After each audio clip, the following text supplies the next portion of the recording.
Chris and Brandon with the Kabuki Strength Team. We're covering what we call a band dumbbell good morning. Long title, and it's actually a mixture of basically a good morning and an RDL, in fact. And so this is a great movement because it helps ingrain the hip hinge pattern with some people that are really struggling with that on either squat or deadlift. If they are struggling, this can take a little bit extra cueing to kind of get that in. So we want to think back to some of the cueing that really helps with the hip hinge, which is that close the dresser drawer, or going to push against the wall. Boom, push it, push. We want to get into that position and not a bend over. So this actually helps teach that because it's actually going to pull people right into that position. So what we do, this is why it's a mixture of a good morning and an RDL, is we've got weight in the hands in the form of dumbbells, but also we're going to load weight on the back just like we would with a good morning. So we're going to take a band and we're going to stand on it. This is the start. We'll start with just a band here. And go ahead and put the band up in position. And good choice on the band. So we want to make sure that we get this band, when you do it, centered as low, and you can see as Brandon set that up, he already knew to do that, as low on the back as we want. We don't want a lot of shear stress on that cervical spine. So you really want to get that seated up on those low on the base of those traps here.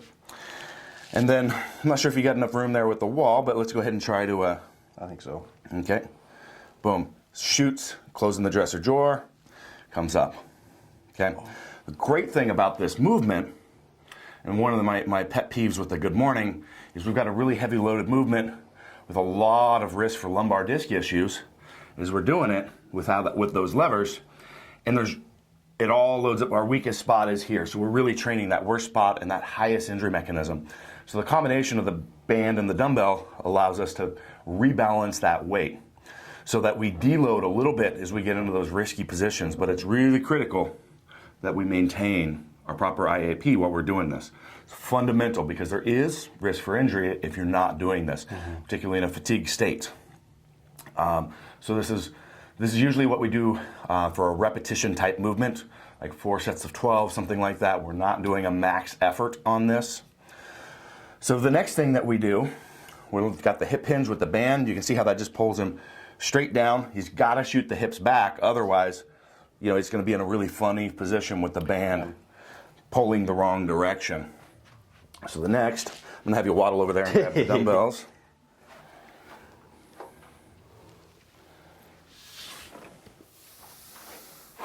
Nice lumbar position while you're reaching grab. Yeah. Okay. So now with the dumbbells are actually going to follow straight down and end up basically right beside his legs as he does this. Boom. And you see the hips shooting back and the hips driving through. Boom. So great positioning.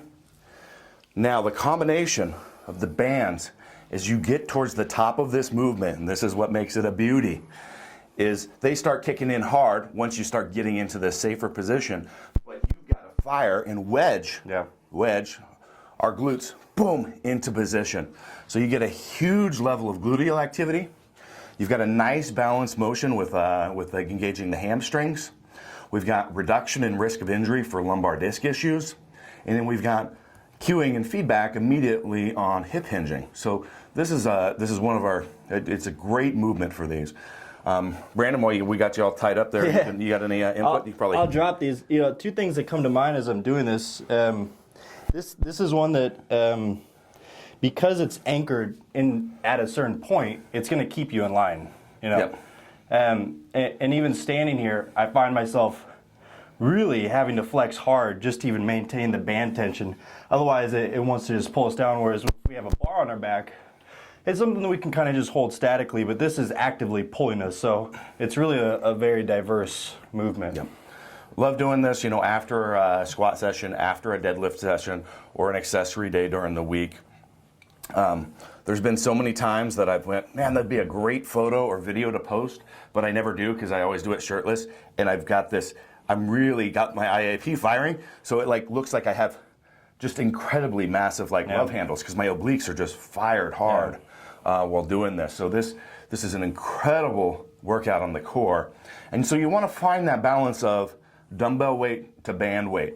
And you actually want to go pretty dang heavy on these band tension versus just adding up on the dumbbells. So like the heaviest I've ever gone is like 120 pounds on the dumbbells, and I'm a 900-pound deadlifter. All the rest has been in massive amounts of bands. So this is, again, a great tool. Hip hinge, IAP, grading those motions, hitting the glutes while having a great pattern really gets those hamstrings instead of just loading up a very specific part of the lift. So. I think it's also one that's really beneficial in sparing the low back, especially if you have a big squat workout or a big deadlift session and you're carrying a lot of fatigue from that. This is something that's still going to allow you to train some type of a hinge pattern without loading that lumbar, extremely. You do want to program this in with understanding the fact that it does take a lot on your reserves. So that combination of the band tension and the weight, if you hit 2 or 3 heavy sets of like 12 reps with this, is going to leave you really fatigued after this. So your energy reserves are going to be down because it is a pretty challenging movement. It's very draining. So give it a try. We love this movement.